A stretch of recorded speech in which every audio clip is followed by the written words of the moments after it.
shares her expertise here and expanding and spreading all the news out into our newspapers about our presentation.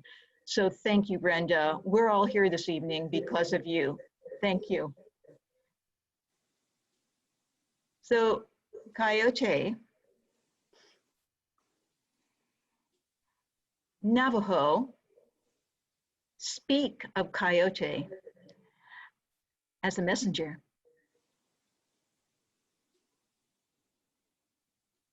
When Coyote comes, he or she is there to tell you something, and to tell you something very important. And N. Scott Monaday, a renowned Native American author, adds to that, coyotes are an old council of natives, and they are to be listened to. So we come this evening together to listen to Coyote, and I trust and hope that I can be that spokesperson for Coyote speaking to us all.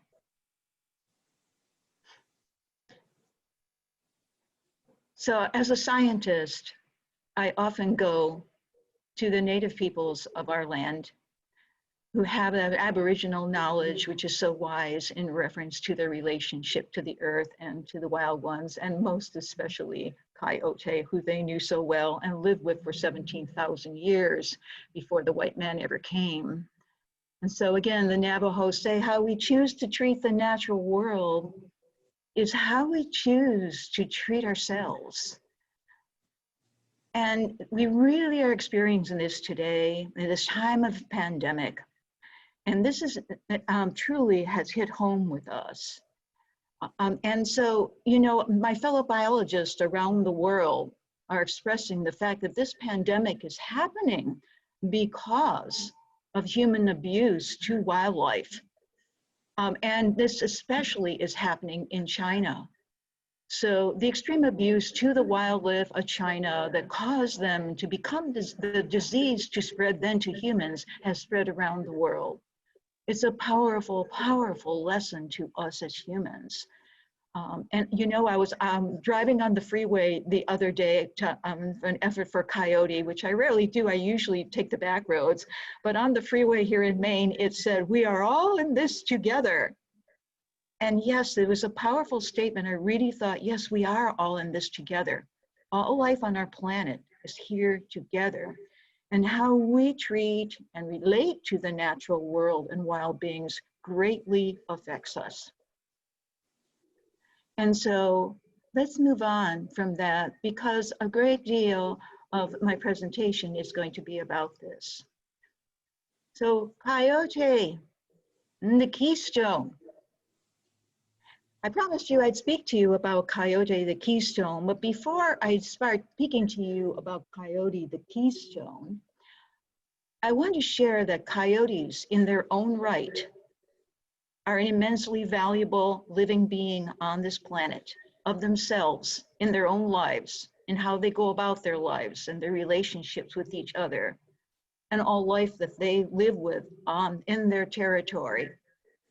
And here you see one of our eastern coyotes. This one is from southern Quebec, near the Maine border. So, and coyotes have this value of themselves with no respect to what they do for us or the planet. Just as you and I have value, irrelevant of what we offer to or do on our work, our profession, we are valued as living beings. And Coyote also is valued as a living life being on our planet. But over and above that, Coyote is the keystone. What is the keystone? Where did that name even come from? So let's go back in history.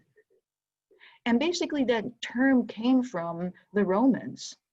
You know, the Romans built amazing structures of brick. They were not made of steel. They didn't have steel at the time, but they made them with brick, created in such a way that those stones were placed with each other to create great stability. And there was one very, very important stone. That was the keystone. So you see here the keystone, which is the top of the arch. That keystone holds that whole arch together and keeps the stability of the arch in place. And for the Roman buildings, it has done so for hundreds and hundreds of years.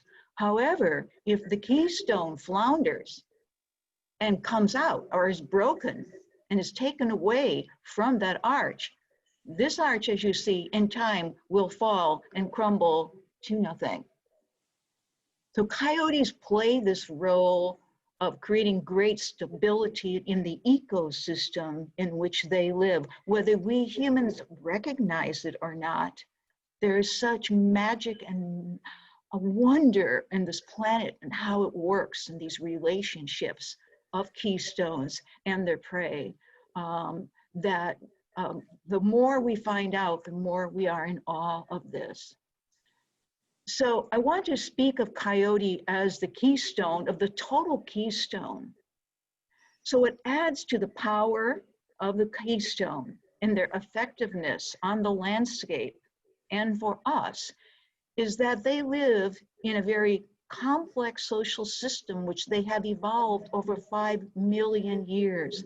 So they are a highly evolved species that has lived only here on the American continent.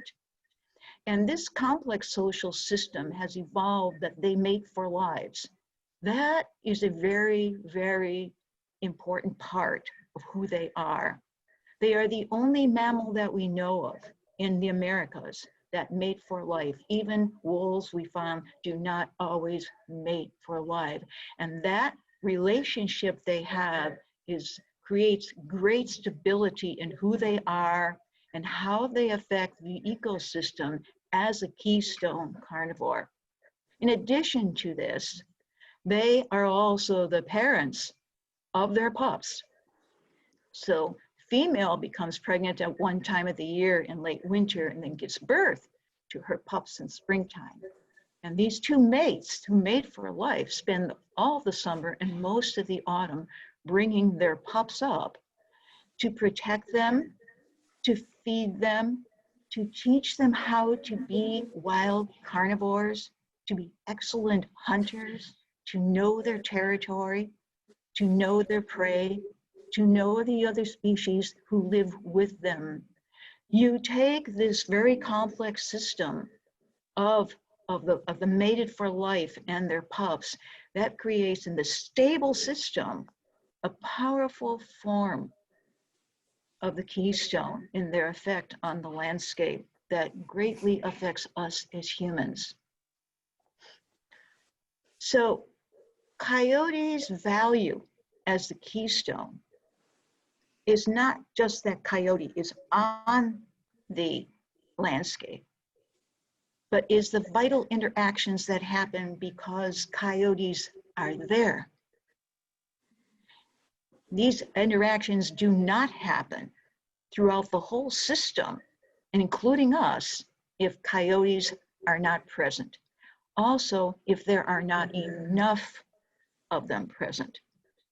I tend to hear over and over again what people often say, there's too many coyotes.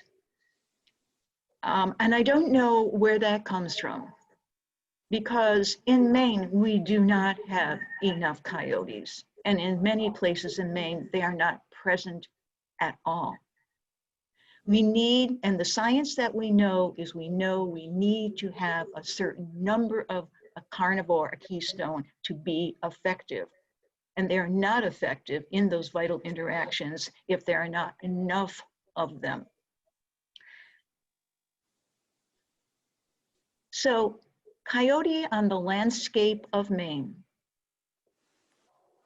So here's one of our eastern coyotes in northern Maine, taken by one of our Mainers.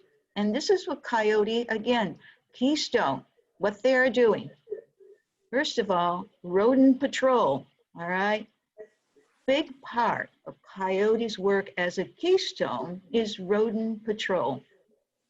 The rodents may be small, but they carry disease. And it's a powerful aspect of being a keystone that they control disease. So doing rodent patrol is very important. However, you see one coyote here, which is oftentimes, that is all people will see here in Maine. They never get the chance to see the whole family because coyotes keep themselves hidden. So you take a stable coyote family of the 2 adult parents and say 3 of their pups, or from 1 or 2 years, and you have that solve them. And can you imagine the rodent patrol that they are doing on the landscape of their territory? It is very, very effective. The other aspect of what coyotes are doing on the landscape, and this is herbivore population control. Now, herbivores come from all different sizes, from the deer, the large herbivores of the deer, all the way down to the small herbivores, which are our rabbits and also our rodents. So controlling herbivore populations is vital. So this is another thing I often hear. It's kind of like more of a social thing, is that coyotes, there are too many coyotes and they're affecting the populations. So coyotes, and this has evolved over millennia. You have to remember that we as humans live in a very short window of time. We're talking ecosystem time. We're talking Earth time, where coyotes have evolved a way of absolute birth control, okay? And it comes through territorialness and birth control. Carnivores control their own populations. They do not need us to control them. In fact, when humans start doing it, that's when we mess them up. We take their stability away. So carnivores control their populations. It's how it has evolved, and they have to do it in order to survive. However, herbivores need the carnivore to control their populations. They are not able, or nor have they evolved to be controlling their own. So that relationship of the predator-prey on the planet is exceedingly important. We would not be living on a green planet if it wasn't for carnivores controlling herbivore populations. So we'll talk a little bit about the effects of what happens when coyotes do this. Also, coyotes affect herbivore behavioral changes. So here's a little example of this, and know that what I share with you, so here and there during my talk, I'll refer to the wolves in Yellowstone National Park and when these wolves came back. So before the wolves came back to Yellowstone National Park, they had been gone for about 70 years. The last one was killed in Yellowstone in the 1927 or 8. And in between that time, the elk act just like cows. There was no predator there for them. And so their populations grew and they just ate everything up, stood around and ate everything up. And I'm sure many of you have seen films about this, but when the wolves came and they did their first kill of the elk, things changed quick. The elk changed their behavior. They again became wild elk. And a big piece of that is to keep them on the move. And so keeping herbivores on the move is extremely important to an ecosystem. And we've actually had farmers be very pleased when coyotes are present because they keep the herbivores on the move. Also, coyote on the landscape of Maine as a keystone is controls mesocarnivore populations. Ooh, what's a mesocarnivore? These are the smaller carnivores like our raccoons, our foxes, and our skunks. Each one of them plays an important role in the ecosystem. Each one is important. But coyote helps to control their populations, which these particular species can often get out of control because they live near humans. And you know, humans have a lot of food around, which gets them to have populations that are really much higher than what their natural populations would be.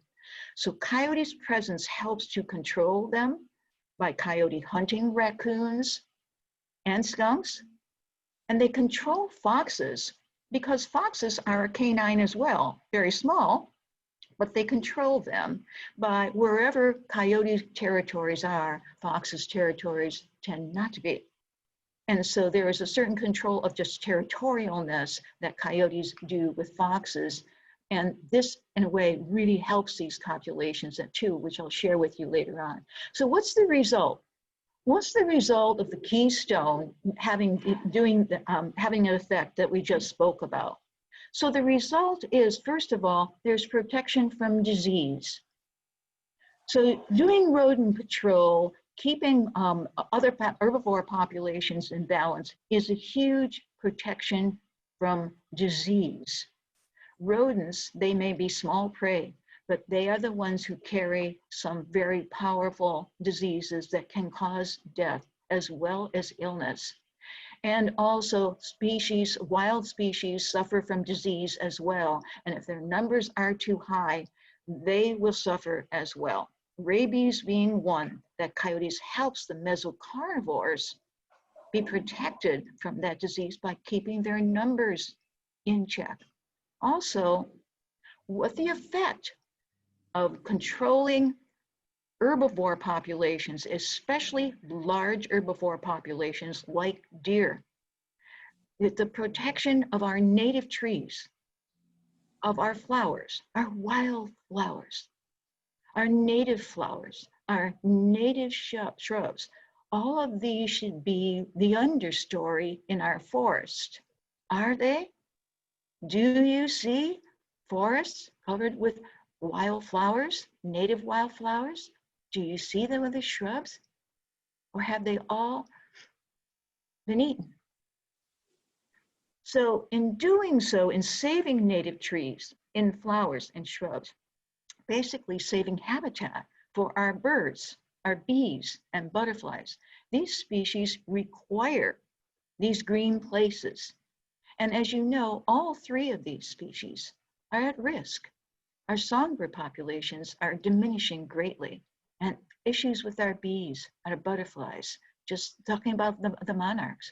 So these species require this habitat that herbivores can destroy. And so you can see as we're moving along this power of the keystone, that through taking the lives of herbivores, they are saving the lives and helping the lives of so many other species, including the very herbivores that they are taking as their prey. And lastly, supporting biodiversity. And so by doing this, by protection of our native trees, our flowers, our shrubs, all these species that require them, that supports biodiversity so that we have many more of them. So during this time of climate change, biodiversity is of the utmost importance. So if one species goes or cannot handle the change, there are always others that can be there. And the keystone is the one that helps affect that. So I ask, why are they not able to cause these important interactions to happen? Because as you saw, about my talk is that they are not able to do here in Maine what they are capable of doing. So what you see what the wolves are doing in Yellowstone National Park, of affecting whole ecosystem changes because they are the keystone, Coyote has the capacity to do that here in Maine. The difference is, there are two differences. The wolves in Yellowstone are protected. Here in Maine, coyotes are not. So the reason why coyotes are not able to be effective as a keystone carnivore here in Maine is they lack any kind of protection from human violence. And what that human violence does as well is create immense disruption to their complex, ancient social structure, which also weakens their ability to be a keystone. Well, what is this lack of protection? Okay. Well, for those of you who are not aware, there is year-round killing permitted day and night of our coyotes here in Maine. There is no limit to how many a person can kill and in the way they want to do it. There are the so-called killing games. May I stop here for a minute and share with you about this? Today, there was actually a hearing here in the state of Maine to a petition to ban the killing games, killing of our coyotes for fun and excitement. Killing games go like this. Individuals create a weekend or a week or a month and put out there that if those who kill the most coyotes, the smallest, the largest female, the largest male, they win the prize, which can be anywhere from guns to you name it. And so these contests actually promote the sadistic notion that it is fun to kill animals. They are truly gruesome spectacles just for the thrill. And Mainers can still, up until the 16th of this month, and I will say the 15th, because 16th is the deadline, send your letters in to our agency speaking to ban this. And I will give you that information at the end of our talk. This is something that in a state that we honor as a traditional hunting state, this is not hunting, this is killing of a really important carnivore. And the voices of our people need to be heard. Also, the baiting with farm animal remains. So coyotes are very, very careful and strive to hide themselves. They know what they're up against. And so what individuals do go to a slaughterhouse from farm animals and get the leftovers and create big bait piles to draw coyotes out, and then they shoot them. There's some serious issues about this. Coyotes who are very, very stable and whose parents have taught them who their prey was and how it tastes have never tasted farm animals and do not see them as their prey. They only see them as their prey when they have learned to taste them, and also when they are starving, basically starving to death. So basically doing this is a huge issue for our farmers. Pacing by hunting dogs is a huge issue as well. We'll talk about a little bit of how that affects our people in Maine. And wanton waste. There is a law here in Maine to our wildlife agency that if you kill an animal, you are to use its body. And in that law, what it says is if you are to kill an animal, you are to use its body, with the exception, but not for coyotes. You can just kill them and let them lie. And the starvation and death of pups. This is a hidden suffering that no one here in Maine sees, or rarely ever sees, but it goes on every single summer into the fall. So coyote parents, as I said before, have to hunt day and night to feed their pups. They are ravenous and eat a great deal as they're growing. So parents take their life in their hands to go out and hunt for their pups. And when they do, parents can both be killed, and leaves the pups at 2 weeks old, still in the den, 3 weeks old, 6 weeks old. They basically starve to death or from exposure or be exposed to predators, especially aerial predators. This is a hidden suffering that people don't know about, and people should know about that this is happening to our coyotes. And extended trapping. So let's push it out so we can trap even more then.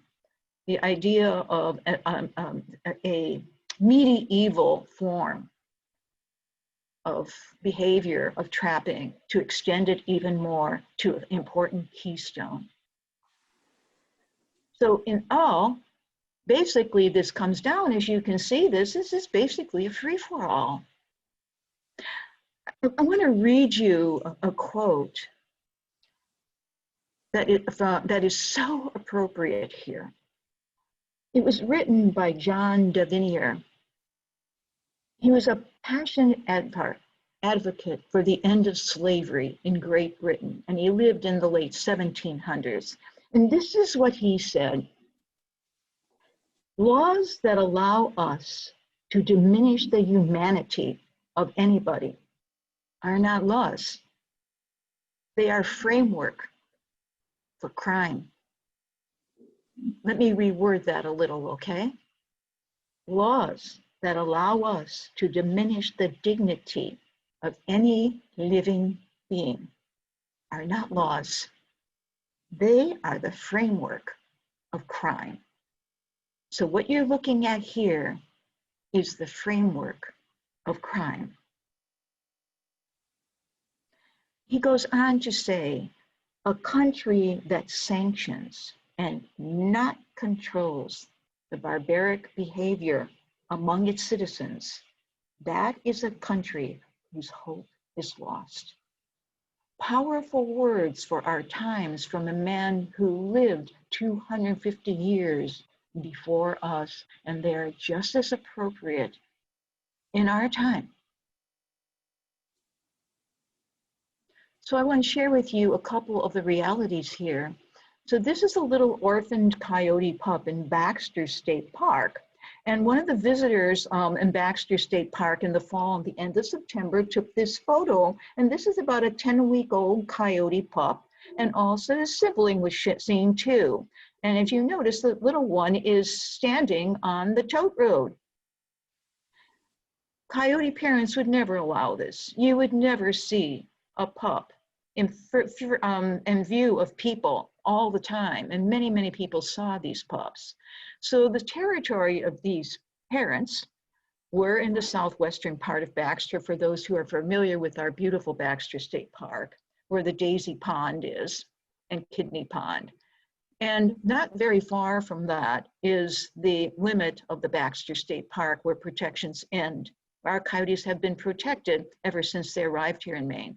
But past that boundary, they are not.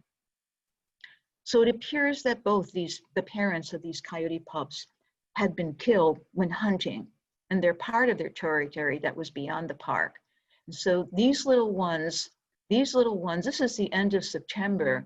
The fate of these little coyote pups is very unsure, because their parents are gone and they have truly not learned yet to be true hunters.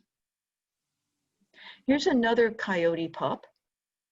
And these are experiences that people have shared with me. These are, what I call them, stories that people share with me. They come from other people. And this comes from a veterinarian. So this little coyote pup, about 8 weeks old, witnessed the killing of her mother and father, were shot right in front of her eyes, and so her siblings. The man also tried to kill her. It was a bad shot, ended up shooting her in her small paw, as you can see where the bullet is there. But before he could kill her, the little granddaughter of this man ran in, scooped her up, got help, and took her to the veterinarian where she's being cared for. What I love about this, though, is that here is this one generation of to kill, and the granddaughter, who is the future, refused for this to happen. This is what we want. We want to bring on an enlightened future, an enlightenedness that and our young people to see that this is the part of our humanity that we do not want expressed at all. And so here's another photo that one of our Maine people sent to me, more in the mountain areas of Maine.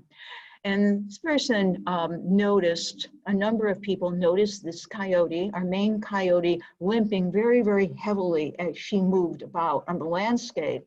And then when she stopped, he took a photo of her. And if you notice in her right front leg, she's lifted, but at the end of her leg, there is no paw. So this coyote was caught in the trap and needed to take her paw off to free herself.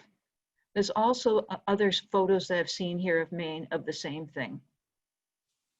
So we ask ourselves why. I think it is really important for us to ask ourselves why, in this time of so much violence in our culture, why we are tolerating this. Our wildlife are like mirrors of how we treat ourselves. Ask ourselves why. So this first part, I was expressing to you how effective coyote is the keystone, what they affect when there are enough of them. And their territories are spread throughout Maine, which is not the case right now. So how is it affecting our people when coyotes are not able to work as a keystone here in Maine because of the lack of protection? First of all, the Lyme disease epidemic. Lyme disease is not only a disease, it's an epidemic, just as this pandemic is. And pandemics are really an expression of the lack of balance in ecosystems of our planet. We're all one. And so when there is this lack of balance, epidemics start, and they don't go away until the balance comes back. Many, many, many of our Maine people suffer from Lyme disease. Many people don't really understand the full picture of Lyme disease. You need two specific species to keep this going, two species whose numbers are too many. The deer population, the overpopulated of deer here in Maine, and many, many rodents. Okay. So the deer ticks, adult ticks procreate and procreate on the large bodies of deer, and they can cover these large bodies of deer. And because there's overpopulation of deer, these adult ticks are just having a grand time breeding, big time, more so than in the normal state of balance. What happens is their offspring, the nymph, then fall to the ground looking for a blood meal. And of course, who's the closest? The rodents. And because so much of the landscape has been disturbed, white-footed mice are all over the place. They prefer disturbed landscapes, okay? And so when the tick goes for the blood meal in the white-footed mouse, it bites it, and then it becomes infected with the Lyme disease bacterium. And then you are in the meadow, or your dog, any living being is, and they're affected by it. How do we break that Lyme disease? Is to have coyote break that circle.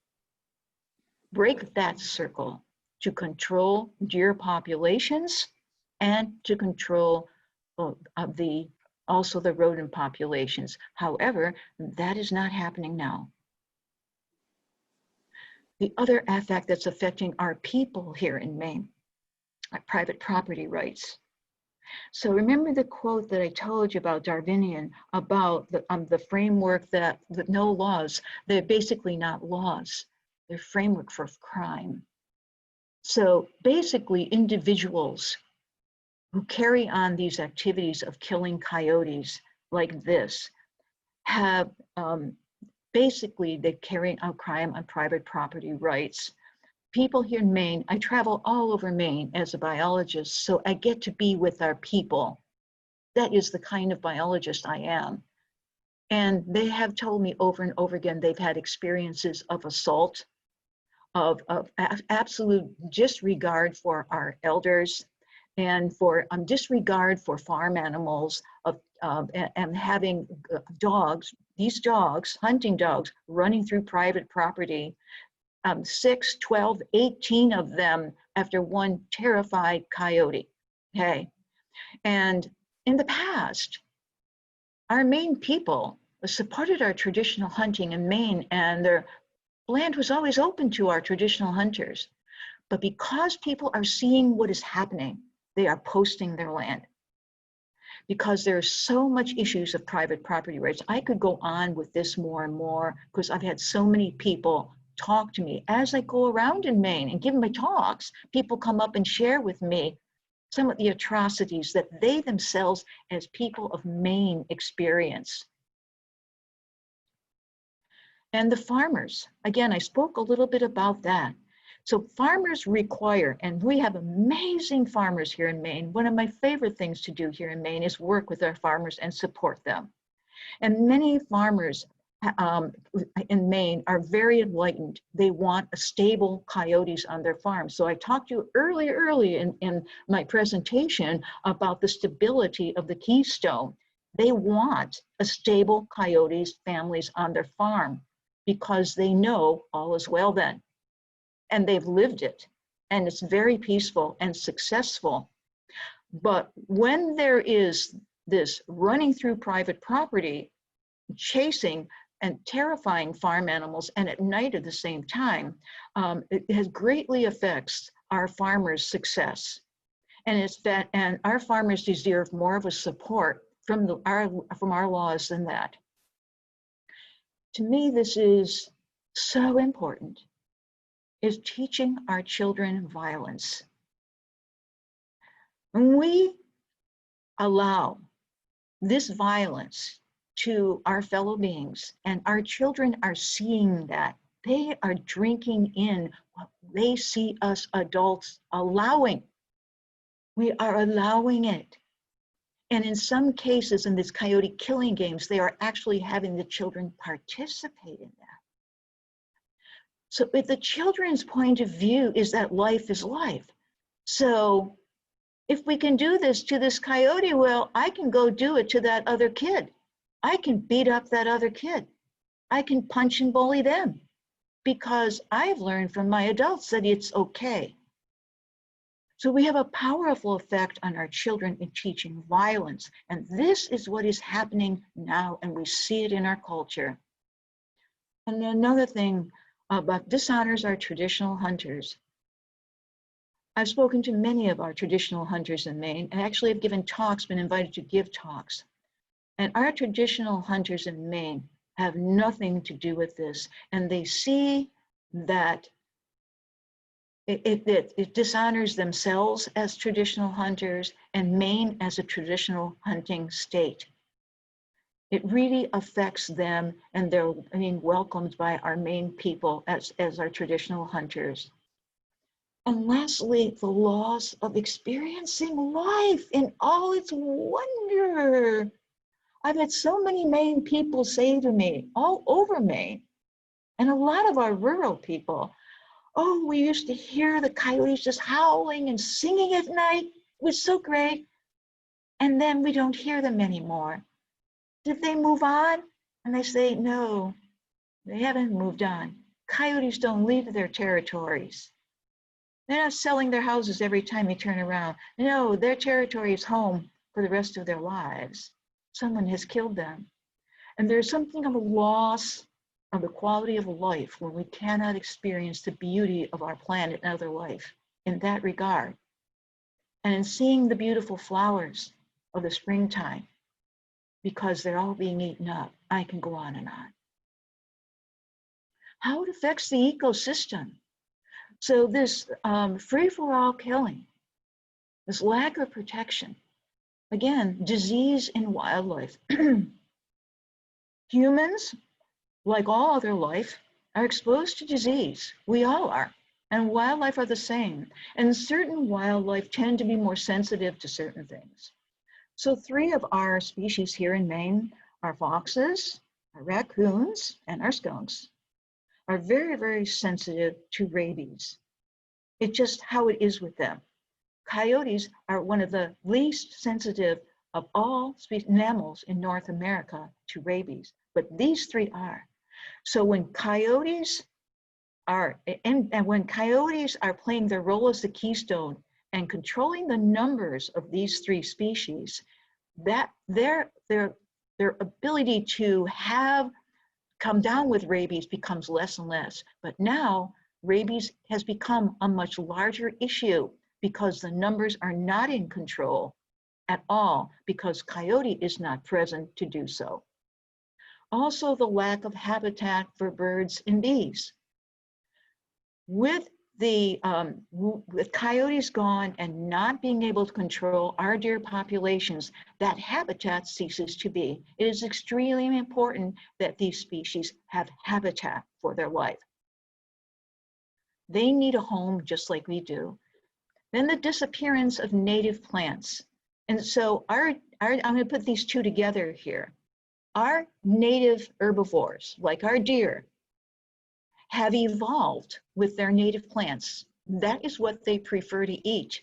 They do not like non-natives and will not eat them. And so what happens in a forested area or anywhere the deer are, the deer will go after the native plants and they will destroy them. And what happens is the non-natives take over. And this is happening all over Maine. As a result, too, there is no food for our native caterpillars. Our birds, our mother birds who feed their chicks require caterpillars, protein, okay, not seeds, but protein. And without the native plants for the caterpillars to feed on, our mother birds do not have the food to feed them. And there's actually been research done on this in some urban areas where there's no food, there's no caterpillars. And so basically the nesting has failed. And we're seeing this more and more. And therefore, more and more of our songbird numbers start plummeting more and more. And no new tree saplings. There's a friend who lives in the town of Washington here in Maine, outside of Rockland, and she has a large acreage of about 65 acres. And in this area of Maine, coyotes are killed. Coyotes don't have to open their mouth and sing at night, and the next day they're all dead. And so there's large numbers of deer that come through her property. Know that the max of deers for a healthy population of deer and on the landscape is max of 15 per square mile. Well, she has 15 to 20 in her very short area that she lives, which is far less than a square mile. And so she has this great beech tree, and she says, look at this beech tree. She took me in the forest and says, look at this beech tree. I see no saplings. Where are they?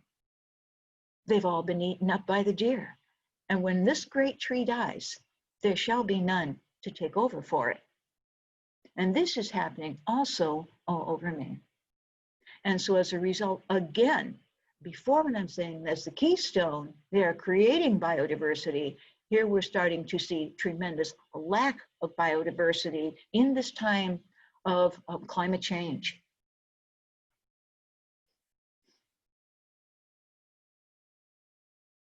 So we live in a world of many different perspectives.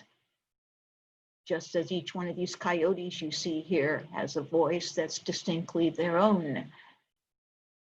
And that is fine, and it is the way it should be. Not one of you sitting here with us tonight has the same perspective on how you see yourself in the world, how you view different aspects of our world and life in our world, all the diverse life. Every single one of you has your own unique perspective. And a lot of this perspective have a lot to do with, first of all, who you are. And then how were you brought up? Where were you brought up?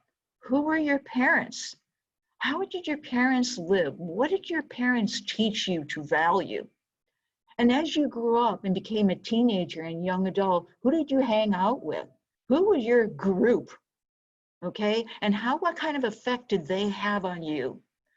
What did you learn about the larger world that you live in, or did you not learn anything about the larger world you live in? How do you see yourself in relationship to the planet? How do you see yourself in relationship to other life? How do you see yourself as a valued living being that does not need to control others for your own happiness? So all these different aspects create many, many different perspectives. And some of the perspectives are way on the edge of our true humanity. Aspects that see themselves as a controller, delight in killing, of hate of life that they don't understand and they don't feel should be there. These extremes of perspectives are where we're striving to move away from to create a better world, but with all our diverse perspectives, but away from the extreme of violence and hate and prejudice and killing. And I've had many a person contact me, or in my talks I've given all over Maine, the reasons why it was okay for them to kill. And I said to one person who wrote me a long email, I said, you know, in our humanity, we have to find reasons that we can feel comfortable with to kill, because our humanity, deep down, our true humanity, does not allow us or accept us to kill life. So we have to find ways that we give ourselves reasons that it's okay to kill. And so individuals find these reasons. For Coyote, there's any number of reasons that they give, which is their way of trying to move through that piece, because if they listen to their true humanity, would never allow it. And so I would say not one of the many reasons given to kill would be nature's choice, because nature is this wondrous, awesome, wild, wise being that has created all of us. He knows what it's doing far more than any of us. And for us to kill lives that we have not created,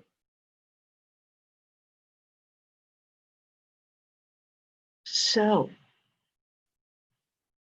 we aim to change how our coyotes are treated in Maine. Yes. In doing so, the foundation of that is to create an enlightened consciousness. That's an internal change of how we as a species, as humans, evolve to become more truly conscious of our place on the planet and our relationships with our kin.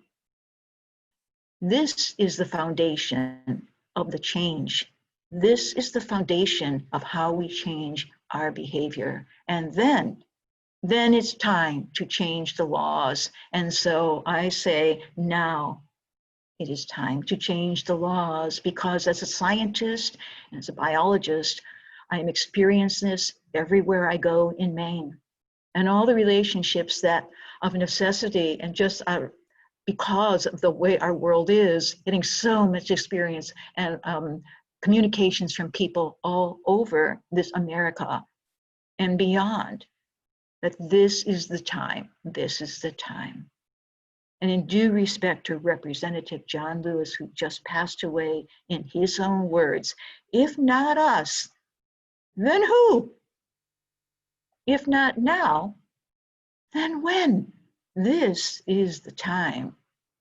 And I think this pandemic of the coronavirus is telling us this is the time. Coyote lives in a democracy, and we live in a democracy. And as citizens, we not only have the privilege and the right, but the duty to speak our voice. You know, Great Britain, when they came to invade the United States in the 16th, 17th, 18th century, the voting that happened and was permitted in Great Britain was only allowed by the great landowners, which were few men. Most of the other people who lived in Great Britain owned no land, could not farm it, could not hunt it. Only these landowners had the right to vote. The reason being is they wanted to keep it the way it is, the status quo, the status quo. And of course, needless to say, women weren't even part of that. But when our forefathers came here and they had experienced that, many of them, they had learned from the Iroquois Confederation of our native peoples. The Iroquois taught them what a democracy is all about, that we all have a voice and we should all speak our voice. And so we are to speak our voice. We are the people, and we have power. And during this time, I want you to know how much power you have. Leave behind the old ways of the old world where you had no power to speak your voice, because you have power and you must believe in it. And the more you use your voice, the more you will know you have that power. We have the power to do this, to protect our coyotes here in Maine from all this violence so they can go on and be our keystone. And we can live in this beautiful, healthy state with our beautiful wildlife. So what do we do? The people of Maine are going to the legislature in 2021. We are going to present a bill there. But before we do that, you must write to your senator and representative. So each one of you here in Maine has a senator that goes to the Maine legislature. Each one of you has a representative that goes to the Maine legislature. We need, in a democracy, you need to know who they are, and they need to know who you are. We need to be communicating with them that this is what we want. If you do not communicate, Coyote cannot. The other aspect is we need to teach our legislators. Okay? Can you imagine a legislator who knows absolutely nothing about coyotes, who are making decisions about their life and their death? We need to educate them. And we've had some wonderful responses. We have been doing this. I started this way back in February of contacting our legislators, sharing with our legislators, engaging our legislators, so that we start acting like a democracy. And so many of the people are sharing our coyotelivesinmaine.org website, which is full of wonderful education that our legislators themselves, because they are Mainers too, that they can learn. Also on the presentation stage are filmed ones of my talks where they can see them. Please share that with them. Also, I ask you to take your golden pebble. Are you all ready? Take your golden pebble and toss it in the pond. Pond of the circle of those in your life. Get the ripples going. Inspire them to that you live in a democracy and with your rights. Finding your legislators. I want to let you know when you see something like this is, oh my, I just want to share with you, I'm leaving a link at the end of my talk, which is coming very soon, where you can come back to my talk, which Brenda is recording right now and the library will have, and you can go back to this. So you can look up your current House representative, that's the first one, or your senator. Or you can go, if you're real savvy, feel very savvy, go to the Maine legislature and you can see Senate and legislature and you can find your very own, okay? If you don't feel comfortable with internet or moving through that, call your town office and say, tell me who is my senator, who's my representative, and if you want to write a hard copy, say, what is their address? And if you want to email them, ask for the email. All of this is public knowledge, and your towns would be happy to share that with you. At the very bottom here is the coyote killing contest. I highly encourage you, before you do anything else, before you write your letters to your representative, write a short letter, 3-4 sentences, and send it to Becky Orff, who is the secretary to our Commissioner of Wildlife, that you want to see these coyote killing contests banned from Maine. So never doubt that a small group of thoughtful, committed citizens can change the world. Indeed, is the only thing that ever has. That a small group of thoughtful, committed Maine citizens can change the world. Indeed, it is the only thing that ever has.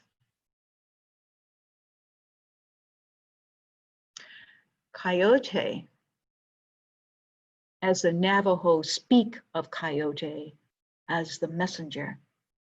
When Coyote comes to you, he or she is there to tell you something very important. And of course, Monaday has said that coyotes are our old council of natives, and they are to be listened to. Thank you. And this is the Coyote website, coyotelivesinmaine.org. Any of you want to ever contact me, ask any questions, share anything, my email is there. You are very welcome. I love my work is with the people of Maine. I'm a conservation biologist, as all conservation biologists around the world is work with our people, because that is where the power is. This here is the link that you can take. So I'll have it up here for a little while and then revert back to my Coyote website. But this is the link that you can go to come back to the recorded talk at the Belfast Free Library. So it's the belfastfreelibrary.org/library programs, and you will see it there. And also feel very free to take this and then share this with many other people who may not be here tonight. Share it anyway, anywhere that you would like, because Coyote lives across America, and that is the United States and Canada, because we have our Canadian friends here this evening as well, which I am so happy to see, as well as Mexico. So thank you. And at this point, I am going to let Brenda take over. Well, thank you so much, Geri. So many people really appreciate all the information in this presentation, and it was very moving and very moving. So there's a lot of questions. We're not going to get to them all, but I'm doing my best to try to consolidate them. So I think I'm going to start off with the ones that I think will be the quickest answers. So a lot of questions about Lyme disease in coyotes. First of all, can coyotes suffer from Lyme disease? Coyotes can suffer from Lyme disease, okay? Just like our dogs can suffer from Lyme disease. Coyotes, however, coyotes have a powerful immune system. Wildlife have powerful immune systems that can protect them from a lot of these things, or they will not experience as much as we are if we are greatly stressed, which many of us are in our culture, which sets us up for that. But yes, they can get Lyme disease. And what happens is the more of this goes around, the lack of balance is also our carnivores suffer from it too. And so you see the lack of balance affects our carnivores as well. Yes, they can get it. Okay, so follow up to that is, so they can get it, but are they like a big spreader of Lyme disease, or are they a dead end host? I imagine if a tick gets on a coyote and the coyote has Lyme disease, it can still spread it, but I don't know. That's the question.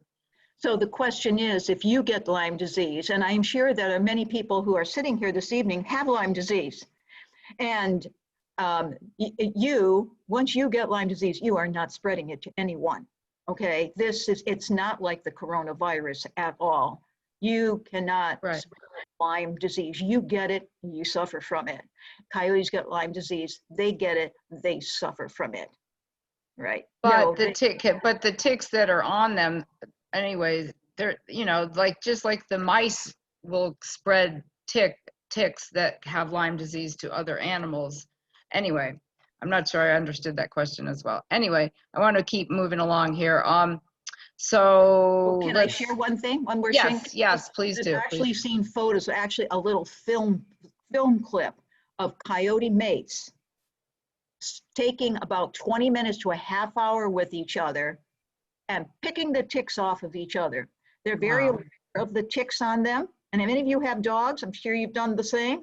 They are picking the ticks off of them. I also have a photo of two coyote mates picking ticks off of their juvenile coyote.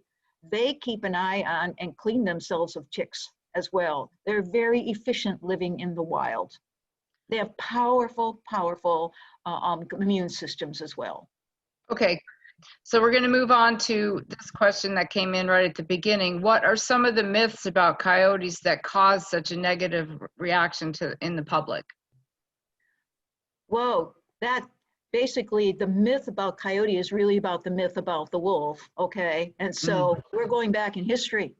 So you go back in history, the Europeans came here to this North American continent with a whole idea of what a wild canine was. And as far as they were concerned, and they were taught that they were the devil. There was a lot of things that we in our time can't even believe that people believed back then, okay? Just like think of Robin Hood in the forest. People would not go into the forest because they knew that the beasts were there that would eat them up. So they had and a great deal of their belief system of carnivores had to do with Christianity, expressing carnivores as evil. And so they brought that worldview of how they saw a carnivore as evil. And of course, you know, they wiped out in no time, within a few centuries, 2 million wolves that lived here. And so here comes coyote. Does coyote look like a wolf? Is coyote a wild canine? Yes, they are. So what's happening is now that the wolves have been destroyed and they're struggling to come back under protection, coyotes goes, sorry, I've been around for 5 million years. You're not getting rid of me. But, however, they continue to repeat what they did when they first landed here on the American continent. And that's why it's important to know history. And that's why I have a number of historic books on my website. It's important to know history of where this ethic came from. And that is that. And the reason is that coyote will survive. They will survive despite what humans do. And that that European concept too of control is very powerful. And as you well know, control, control, control. And they cannot control coyote. And so we just keep finding more and more ways to kill them because we want to control you. That has the biggest, basically, I would say that is the foundation. They give the excuses they're getting livestock. Well, we know that we can live well. Farmers live well with carnivores present. I'm talking the great carnivores.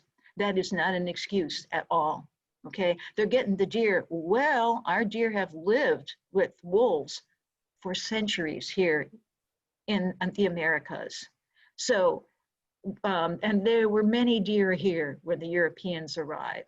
The deer numbers only diminished when they killed them all and had to be reintroduced. So a lot of it is historic. I hope that helps the person with the question. But yeah, I think so, Geri. And then a quick follow-up to that is like what, and I know your advocacy in doing educational programs like this is somewhat of an answer to this, but what's the best way to educate people to change their perceptions that coyotes are negative or negative in our community? Education is number one. Yeah. But education on many different levels. So I come as a scientist, but as you know, and those of you who know me know that I bring more than science. We have to have more than science. We have to have our humanity, our ethics, our relationships with life. So there are many different levels of doing it. We need to bring in the arts of music and the arts. We need to educate our children. Our children are the future. Our children are these open slates that haven't learned hate yet, haven't learned prejudice yet. So teaching our children and bringing it into the schools, believe it or not, I've had teachers here in Maine ask me to come because they do not even know how to teach about carnivores. And I honor them because they want this to happen. They don't even know how.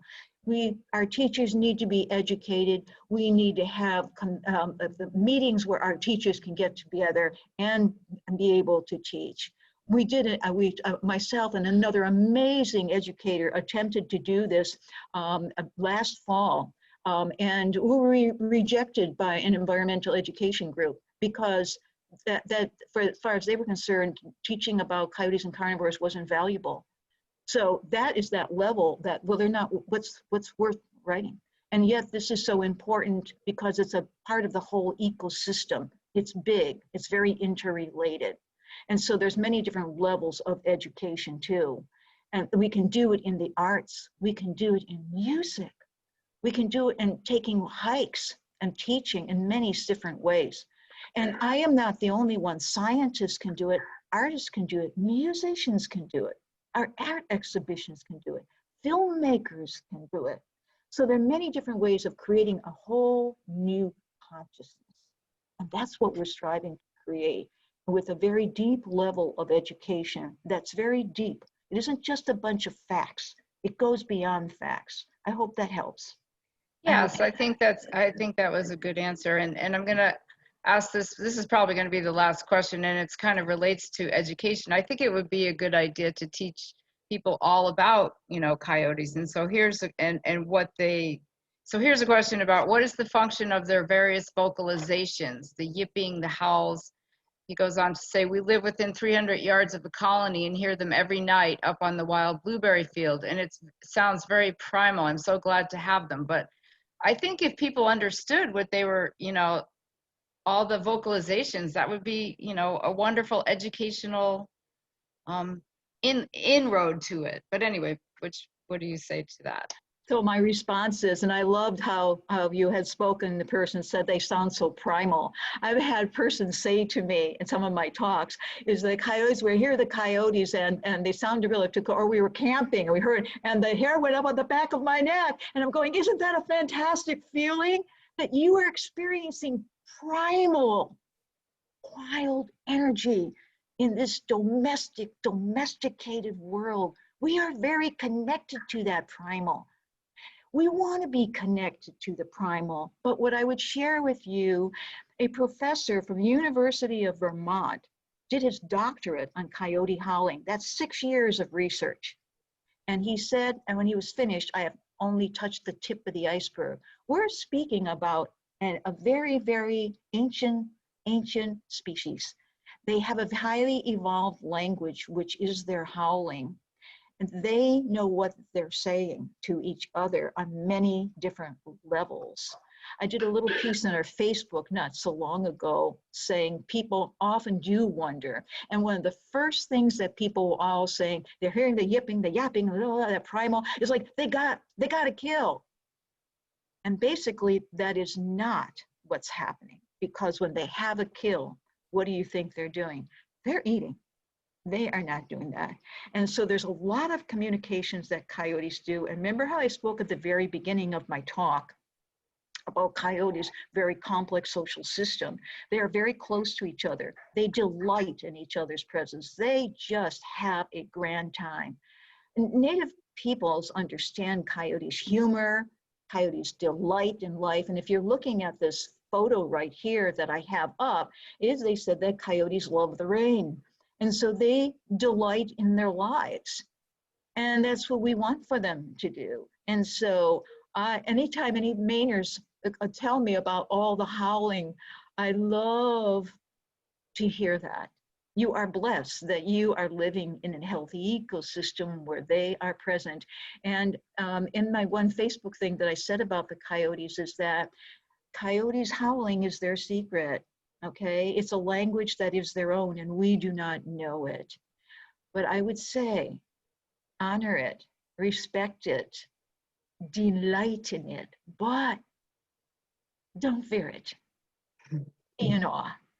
Delight in that wildness is among us again, and our forests are not silent as they were for 150 years. Okay, Geri, I have one more question. And then we'll end on this question. Once the coyotes are removed from their territory, like wherever they've had overkill and things, how would you reintroduce them to that community? So what happens with coyotes, and as other carnivores as well, like wolves, are the same thing. So Individuals take great pride here in Maine of killing whole families of coyotes and wiping them out of their territory. So that one family of coyotes are the only ones that live in that territory. It's a very ordered world out there. We just don't see it. And so what happens is that in time, a 1-year-old, a 2-year-old juvenile or an adult of 2 coyote parents decides it's time for me to disperse. And they will disperse from their home territory, just like all of us disperse from our parents. And they will look for an open territory, just like people look for homes that are for sale. They will look for an open territory, and coyotes let each other know when a territory is taken or not through howling a great deal as well. And so that coyote, if he's a male, in time, there will be a female that she has left her home as well. And they find each other and they settle into the territory. And that is how it is filled again. They will naturally fill it, but sometimes it will take 2 or 3 years. And if there's a lot of killing going on, it may take longer. But in that period of time, in a 2 or 3 year period of time, can you imagine what happens on the landscape? If you cannot imagine, and farmers have had issues with this and have told me that. Farmers are very, very aware of the ecosystems of their farm. And our true farmers here in Maine really understand that value. But that's the natural. So we don't need to bring coyotes there. They will do it themselves in time, but it will stay empty for a while. All right, well, on that, thank you very much, Geri. This has been really a wonderful presentation. And if we didn't get to your question, please feel free to email Geri. You can get to her on her website. If you want to put your website back up real quick, Geri, go back 1 slide. And then and again, you can come back and view this. It'll be up on the library's webpage. Probably, maybe not till 2 days, maybe not tomorrow, but the day after tomorrow. It takes a little bit to do it. It's a little tricky. So again, I thank you all very much for coming, and thank you, Geri. And I'm going to stop recording now.